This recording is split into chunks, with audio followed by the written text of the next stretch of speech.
안녕하세요. 춘천 한마음교회 오지수입니다. 저는 경제적인 어려움 때문에 변해버린 아빠를 참 싫어했었는데요. 부활하신 예수님을 만나 아빠를 사랑하게 되고 사랑으로 영혼들에게 복음을 전하게 된 간증을 나누고자 합니다. 어렸을 때 저는 아빠를 너무 좋아했어요. 아빠께서는 항상 제 편이 되어주셨는데요. 제가 비행기가 타고 싶다고 하면 바로 누워서 비행기를 태워주셨어요. 제가 위로 하면 위로, 아래로 하면 아래로 해달라는 대로 다 해주셨어요. 제게 아빠는 든든한 곰이었는데요. 거대하거나 무서운 그런 곰이 아니라 항상 든든하게 저를 지켜주는 그런 분이셨어요. 우리 아빠께서는 꼭 시간을 내서 가족들을 데리고 들로, 산으로 나들이를 다니셨는데요. 그때마다 꼭 삼각대와 사진기를 챙겨가서 가족 사진을 남기셨어요. 일하느라 힘드실 만도 한데 이렇게 가족들을 챙기시고 돌보시는 아빠가 참 멋있어 보였어요. 누군가 저에게 아빠가 좋아, 엄마가 좋아? 하고 물어보면 저는 한 채 망설임도 없이 아빠요! 하고 대답했어요. 그만큼 저는 아빠가 정말 좋았어요. 이렇게 행복하던 어느 날이었어요. 제가 8살 때쯤이었는데요. 학교가 끝나고 집에 돌아왔는데 집안 전체에 빨간 딱지가 붙어 있었어요. 이게 뭔가 싶어서 딱지를 만지려는데 엄마께서 만지지 말라고 혼을 내시는 거예요. 왜 그러시지? 내가 뭘 잘못했나? 하고 아빠를 쳐다보는데 아빠의 표정이 안 좋으셨어요. 심각한 표정을 보니 좋은 일은 아닌 것 같았어요. 부모님께 빚이 있었는데 그 빚들이 쌓이고 쌓이다가 결국 우리 집 물건까지 쓰지 못하게 된 거였어요. 이때부터 우리 가정은 너무 힘들어졌는데요. 가정 형편보다 저를 더 힘들게 한 건 변해버린 아빠의 모습이었어요. 가족을 위해 항상 열심히셨던 아빠께서 거의 날마다 술을 드시기 시작했고 돈 때문에 엄마와 자주 다투셨어요. 항상 싸움의 끝은 이혼 이야기였는데요. 저는 돈 때문에 이렇게 변해버린 아빠의 모습을 보며 너무 충격을 받았어요. 이런 날이 반복되면 될수록 오늘도 싸우실까? 그냥 넘어갔으면 좋겠다 하며 항상 긴장해야 했고 날마다 큰 불안과 스트레스로 하루에 3-4번씩 복통에 시달리게 되었어요. 아빠는 돈을 벌기 위해 타지에서 일을 하시고 일주일에 한 번씩만 집으로 오셨는데요. 아빠께서는 집에 안 계시는 동안 우리 남매의 교육을 항상 신경 써주셨어요. 아빠께서 내주신 숙제는 일주일에 책을 한 권씩 읽고 독후감을 쓰는 거였어요. 만약에 독후감을 쓰지 않으면 아빠가 반드시 몽둥이를 들 거야 하셨어요. 하지만 저는 에이 설마 때리시겠어? 하며 숙제를 하지 않았는데요. 그런데 이런 제 예상과는 달리 아빠께서는 약속대로 몽둥이를 드셨고 저는 그날 화장실에 앉지도 못할 만큼 엉덩이에 피멍이 되도록 맞았어요. 그런데 아픈 것보다는 예전과는 다른 아빠의 눈빛이 정말 무서웠어요. 저를 사랑하지 않고 미워하시는 것 같았거든요. 저는 이때부터 아빠를 피하기 시작했고 아빠에게 마음을 닫게 되었어요. 아빠가 집에 오실 때면 마음이 불안했어요. 제가 중학생 때 우리 부모님께서는 고모부의 도움을 받아 식당을 차리게 되셨는데요. 식당이 엄청 잘 되어서 돈을 정말 많이 벌게 되었어요. 그동안 있었던 빚도 다 갚고 힘들었던 가정 형편도 좋아졌습니다. 식당이 너무 잘 되어서 금고에는 돈이 넘칠 대로 넘쳤고 남부럽지 않은 생활을 하게 됐어요. 저는 가끔 우리 가정이 돈이 없어서 힘들어진 거라며 돈이 생기면 우리 가정이 행복해질 거라고 생각하곤 했는데요. 전혀 그렇지 않았어요. 아빠께서는 오히려 식당 일을 엄마에게 다 맡기시고 날마다 친구분들을 식당에 데리고 오셔서 술을 드셨어요. 바쁜 식당은 늘 엄마의 몫이었고 저는 이렇게 무책임한 아빠의 행동에 너무 화가 났어요. 식당에 손님이 많으면 일이 많다고 짜증을 내시고 식당이 엄청 바쁜데도 일을 제껴놓고 옆에서 술을 드시며 기분 좋게 웃으시는 아빠가 정말 이해가 되지 않았어요. 저분이 아빠가 맞나 싶더라고요. 이렇게 무책임한 아빠의 모습에 엄마도 너무 힘들어하셨어요. 하루는 엄마께서 아빠한테 어떻게 자기밖에 모르냐고 하셨는데요.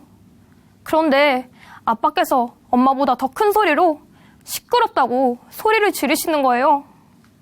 엄마는 잘못한 것이 하나도 없고 아빠가 무책임해서 엄마가 힘들어 하시는 건데 왜 아빠가 화를 내시는지 모르겠더라고요. 엄마께서 지수야, 엄마 너무 힘들어 하실 때마다 저는 무책임하고 가정은 팽개치고 자기밖에 모르시는 아빠가 정말 죽을 만큼 싫었어요. 하루는 너무 화가 나서 아빠는 아빠도 아니라면서 아빠에게 아빠 같은 남자랑은 결혼하기도 싫다고, 어떻게 아빠는 자기밖에 모르냐며 우리를 가족이라고 생각하긴 하냐고, 엄마가 불쌍하지도 않냐고 문자를 보냈어요. 제 문자를 보신 아빠께서는 충격을 받으셨는지 2달 동안 집에 들어오시지 않으셨는데요. 아빠를 걱정하기보다는 아빠가 계속 집에 들어오지 않았으면 좋겠다는 마음에 집 비밀번호를 바꿔버렸어요. 집을 나간 아빠께서는 2달 뒤에 집에 들어오셨는데요. 저는 아빠에게 인사도 하지 않고 외면했어요. 아빠와의 관계는 완전히 최악이 되었습니다. 그런데 엎친 데 덮친 격으로 잘 되던 식당 장사가 힘들어지면서 어쩔 수 없이 식당까지 접게 되었어요. 아빠와의 관계도 완전히 깨지고 식당도 접어 가정 형편도 힘들어지고 거기에 고3 수능 시험까지 망치게 되면서 죽고 싶다는 생각이 들었어요. 마음이 정말 너무 힘들더라고요. 이후 아빠께서는 매일 술과 담배로 하루를 보내고 계셨어요. 그런데 반대로 우리 엄마께서는 하나님께 엎드려 한다면서 하루도 빠짐없이 새벽 기도에 나가시는 거예요. 새벽 기도를 한 9개월쯤 나가셨을 때였어요. 엄마께서 그때부터 저에게 예수님이 부활했다고, 예수님을 주인으로 믿어야 한다고 말씀하시는 거예요. 상황은 변한 것이 없는데 마치 모든 문제가 해결된 듯 기쁘게 예수님을 말씀하시는 엄마의 모습이 참 신기했어요. 엄마께서는 저에게 한 간증 프로그램을 보라고 권유하셨는데요. 나오는 사람마다 복음으로 변화되어 기쁘게 간증을 하시니까 신기해서 나중에는 밥 먹는 시간 빼놓고 아침부터 저녁까지 보게 되었어요. 이렇게 영상을 보면서 저도 변하고 싶다는 마음이 생겼습니다. 저는 엄마에게 말씀드려 한마음교회 허락을 받고 기숙사에 들어가게 되었어요. 기숙사에서 일꾼 언니와 교제를 하게 되었는데요. 예수님이 역사적인 인물이라고 하시는 거예요. 예수님을 기준으로 B씨와 AD가 나눠진다면서요. 저는 예수님이 성경에서 지어낸 인물인 줄 알았는데 역사적인 인물이라고 하니까 예수님이 진짜 이 땅에 살았던 분이셨구나. 이 사실이 정말 너무 신기한 거예요. 언니께서는 예수님의 부활을 말씀하셨는데요. 이순신 장군이 거북선을 만든 것 같이, 세종대왕이 한글을 창제한 것 같이 예수님이 부활하신 것도 역사적인 사건이라고, 역사에 기록이 되어 있다고 하시는 거예요. 그런데요, 이 부활이 의심이 되는 거예요. 사람이 어떻게 부활할 수가 있지? 어떻게 사람이 죽었다가 다시 살아날 수 있어? 부활이라는 것 자체가 너무 비현실적이고 있을 수 없는 일이라고 생각이 됐어요. 역사라고 해도 제 눈으로 직접 보지 않고는 도저히 못 믿겠더라고요. 말씀을 보는데 이런 저와 똑같은 인물이 한 명 있더라고요. 도마였는데요.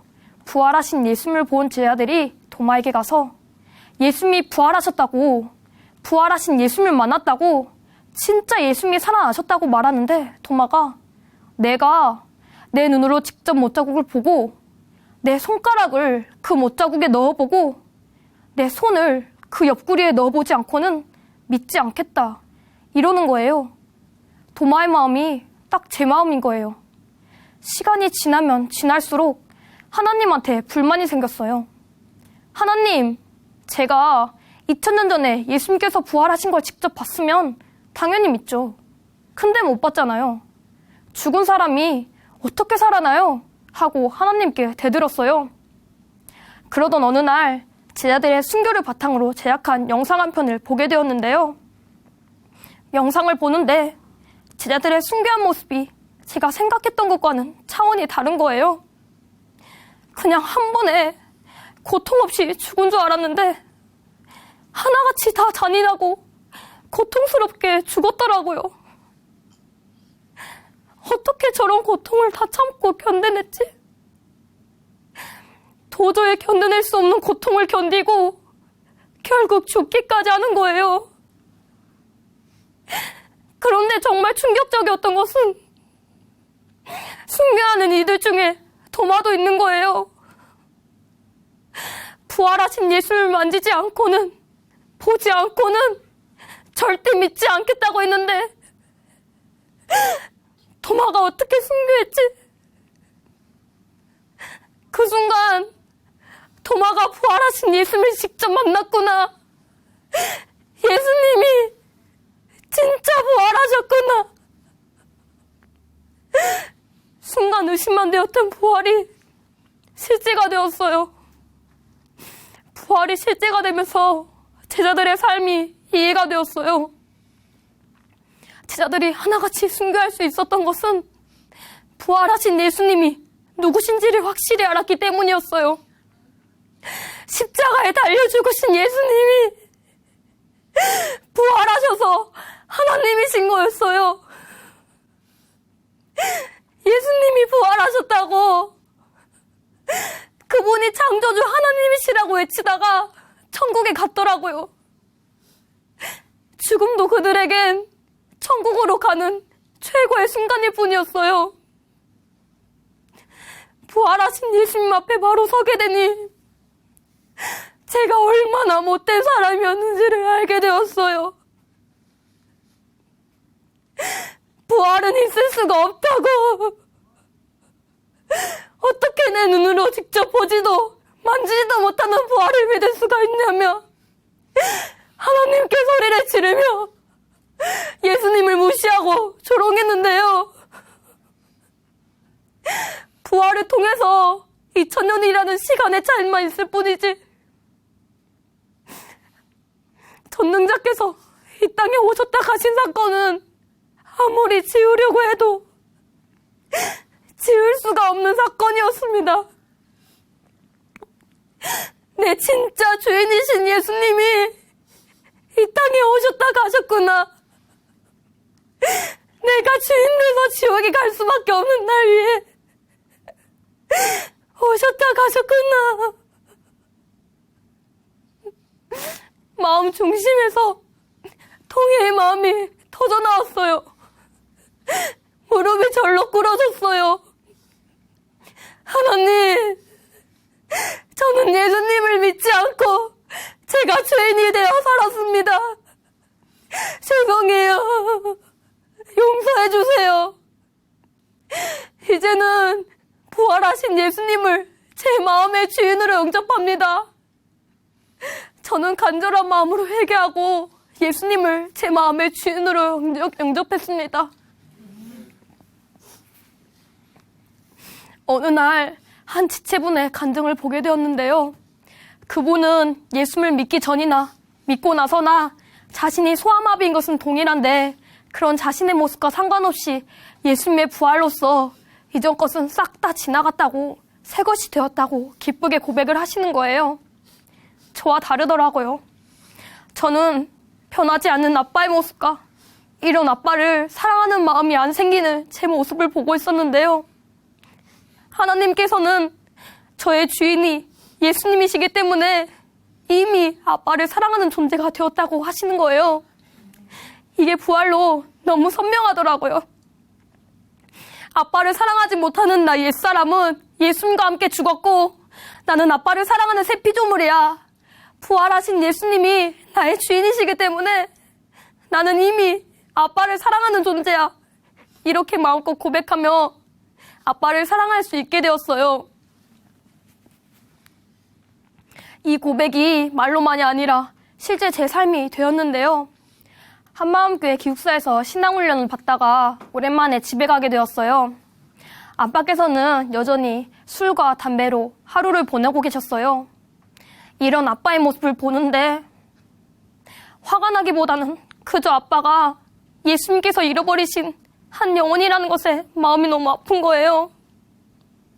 아빠에게 정말 잘해드리고 싶고 아빠도 예수님을 믿고 빨리 기쁘게 사셨으면 좋겠다는 마음만 계속 들더라고요. 저는 아빠에게 아빠, 예수님이 부활하셨어요.